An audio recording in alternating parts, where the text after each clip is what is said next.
गुरदीप, तो ये मान ले अमेठी से राहुल गांधी 2024 में लोकसभा चुनाव लड़ने जा रहे हैं, लौट रहे हैं गांधी परिवार की ट्रेडिशनल सीट पर।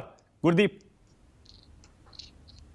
मानक जी, मुझे लगता है कि आप सवाल थोड़ा गलत पूछ रहे हैं, क्योंकि स्मृति ईरानी इस देश में 9 साल से मंत्री हैं। अगर उनसे कुछ पूछा जाना चाहिए था, उनके बयान आने चाहिए थे, तो जो जो मंत्रालय वो संभालती रही हैं उसके बारे में पूछते। चुनाव आएंगे, जिसको जहां से लड़ना है लड़ेंगे। राहुल तो पिछली बार भी लड़े थे अमेठी से, राहुल गांधी, ऐसा तो कोई दिक्कत है नहीं। लेकिन सवाल ये है कि स्मृति ईरानी अपने मंत्रालय को लेकर कब कोई बयान देंगी। स्मृति ईरानी उन मुद्दों को लेकर कब बयान देगी जिन मुद्दों को लेकर वो संघर्ष करती थी। वो महंगाई पे नहीं बोलती हैं, वो महिला और बाल विकास मंत्री हैं, उनको कुछ नहीं पता कि देश में महिलाओं की स्थिति क्या है। कोई हमने उनका वो नहीं सुना। गुरदीप, एक सेकंड, सुनिए ना, काल्पनिक सवालों को छोड़, गुरदीप काल्पनिक नहीं है, सुनिए ना, मैं वही बता रहा हूं। काल्पनिक सवालों को मैं एक सेकंड मैं सपोर्ट कर रहा हूं। एक सेकंड सुनिए ना गुरदीप, वन सेकंड, एक लाइन आप कहें तो मैं अजय राय का आपको पूरा बयान सुनाता हूं, जो कि कांग्रेस के नेता हैं। उन्होंने ये पूरी बहस शुरू की है कि अमेठी से राहुल गांधी लड़ेंगे और स्मृति ईरानी लटके झटके देकर चली जाती हैं। ये मेरा काल्पनिक सवाल नहीं है, आप ही के नेता ने दावा किया है राहुल गांधी अमेठी लौट रहे हैं, और इसीलिए स्मृति ने चैलेंज दे दिया। अब तो आपको स्वीकार करना पड़ेगा। हाँ, मानक जी, अजय राय जी ने राहुल गांधी जी के संदर्भ में एक बयान दिया, उसको आपने डिबेट का मुख्य मुद्दा बनाया। राहुल गांधी जी रोज जो सवाल पूछते हैं सरकार से, महंगाई पे, बेरोजगारी पे, उसको आप मुद्दा नहीं बनाते। नहीं, रोज मुद्दा बनाते हैं। ना गुरदीप, वन सेकंड, नहीं, आज नहीं गुरदीप, आज नहीं, आज आप फंस गए। अब आप देखिए, आप जो आरोप लगा रहे हैं कि हम रोज मुद्दा नहीं बनाते, इसी डिबेट में 2 वरिष्ठ पत्रकार आपके साथ बैठे हैं। आप चाहे तो उन्हीं से मुझे बात पूरी कर पता है, आप मेरा शो देखते हैं कभी-कभी। बात पूरी राहुल गांधी के जितने बयानों को हमने डिबेट का मुद्दा डेली इस चैनल पर बनाया, शायद उतना मीडिया में किसी ने नहीं बनाया। मेरी बात पूरी हो जाने दीजिए मानक जी। जब मैं आप बोलता हूं तो मेरा जनरली पूरे मीडिया से सवाल है। न्यूज 24 तो फिर भी अपवाद है जो अच्छी डिबेट्स करता है, इसलिए आपसे मेरा मतलब तो पूरी बिरादरी। मुझे लगता है कि इस समय मीडिया को एक नई परंपरा दोबारा से शुरू करनी चाहिए, जो खत्म हो गई है, कि मंत्रियों के काम काज को लेकर उनसे जवाब पूछने चाहिए, उनके बयान मांगे जाने चाहिए कि वो काम क्या कर रहे हैं। ये जो राजनीतिक बयान जो कि पार्टी के लोग करते हैं, जो कि गली मोहल्ले में कार्यकर्ता करते हैं, सिर्फ उस तक मंत्रियों को सीमित कर देना, मुझे लगता है ये लोकतंत्र के लिए उचित नहीं है। मतलब आप कह रहे हैं कि अमेठी में राहुल लड़ेंगे या नहीं लड़ेंगे, ये फिलहाल मुद्दा नहीं है, इस पर आगे जाकर बाद में विचार होगा।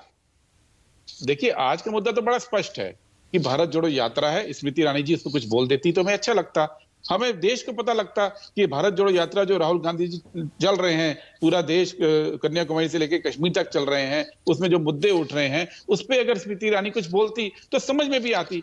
अब चुनाव को लेकर वो बोलना चाहती है क्योंकि वो उन सब मुद्दों से बचना चाहती है। ये बात तो बहुत स्पष्ट है ना, इसमें मेरे जवाब की जरूरत नहीं है, जवाब स्मृति जी को देना है। ये बताइए भाई, महंगाई का क्या हो रहा है, महिलाओं पे अत्याचार का क्या हो रहा है, जिसकी मंत्री है वो। आखिरी बार स्मृति ईरानी जी का महिलाओं की स्थिति पे लेकर बयान इस देश ने कब देखा है आखिरी बार? मुझे याद नहीं है, मुझे नहीं लगता आपके एक भी दर्शक को याद होगा कि स्मृति ईरानी जो काम उनको सौंपा गया है उस पर उन्होंने आखिरी बार इस देश में कब बयान दिया है। किसी का आपको याद है तो बताइए। जेटली जी हैं तो बताइए। जेटली जी, मैं जेटली जी से रिक्वेस्ट करता हूं कि महिलाओं की स्थिति को लेकर, बच्चों की स्थिति को लेकर, अच्छा ठीक है, आखिरी बार स्मृति जी का आपके इस पॉइंट पर अभी जवाब लेता हूं राजीव जेटली से, अभी जवाब लेता हूं। लेकिन गुरदीप देखिए, गुरदीप, हर एक कांग्रेसी के लिए मुझे पता है आज भी ये टीस का मुद्दा है। ये टीस उनको आज भी सताती होगी कि गांधी परिवार की ट्रेडिशनल सीट अमेठी स्मृति ईरानी के जरिए बीजेपी ने आपसे छीन ली। उसको वापस पाने की इच्छा क्या मन में नहीं है क्या? देखिए मानक जी, टीस की बात नहीं होती है। लोकतंत्र के अंदर जीतते हारते हैं। इंदिरा जी भी हारी थी, वहां से दोबारा जीते ना। कई बार पब्लिक को लगता है कि वो प्रोपेगेंडा में बह के ऐसे फैसले लेती है, फिर पब्लिक ही ठीक करती है। हम पब्लिक के बीच में रहते हैं, वहां भी अमेठी में लगातार है, कांग्रेस पार्टी जिंदा है, पब्लिक के बीच में दोबारा जाते हैं, इसमें कोई नई बात नहीं है। अच्छा, बीजेपी का एक और आरोप है गुरदीप, बीजेपी का आरोप यह है कि उधर लटके झटके और इधर वो खरगे जी का बयान कि इनके घर से कुत्ता भी नहीं मरा। वो कह रहे हैं ये फ्रस्ट्रेशन है कांग्रेस पार्टी की, चुनाव दर चुनाव हारते जा रहे हैं और 24 के लिए कोई उम्मीद की किरण इनको दिखाई नहीं दे रही है, इसीलिए लटके झटके कुत्ता इस तरह की फ्रस्ट्रेशन निकाल रहे हैं। मानक जी, देखिए, खरगे जी उस पीढ़ी के व्यक्ति हैं जिनको भारत के आजादी के इतिहास की समझ व्हाट्सएप से डेवलप नहीं हुई है। वो व्यक्ति हैं जिन्होंने आजादी के बाद का दौर देखा, उसमें जवान हुए। वो ये जानते हैं व्यक्तिगत रूप से कि आरएसएस का और हिंदू महासभा का क्या रोल रहा, वो अंग्रेजों के साथ थे।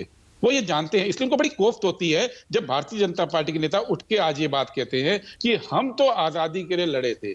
जब वो ये कांग्रेस से सवाल पूछते हैं कि आप कहां थे, तो खरगे जी जैसे नेता लोग जिन्होंने कि उस जीवन को जिया है, स्पष्ट देखा है कि इस देश को कैसे तिनका तिनका करके जोड़ा गया है, इस देश का पूरा घरौंदा बसाया गया है कांग्रेस पार्टी द्वारा, वो उनको बड़ी कोफ्त होती है। इसलिए वो सवाल पूछते हैं कि भाई जब आजादी का आंदोलन चल रहा था तब तो आरएसएस और हिंदू महासभा मुस्लिम लीग के साथ सरकार में बैठी थी। जब आजादी का आंदोलन चल रहा था, भारत छोड़ो आंदोलन चल रहा था, तब सावरकर ये कहते थे कि स्टिक टू योर पोजीशन। जब आजादी का आंदोलन चल रहा था तो हिंदू महासभा ब्रिटिश फौज के अंदर भर्ती करा रही थी, उस ब्रिटिश फौज के अंदर जो सुभाष चंद्र बोस जी के खिलाफ लड़ रही थी।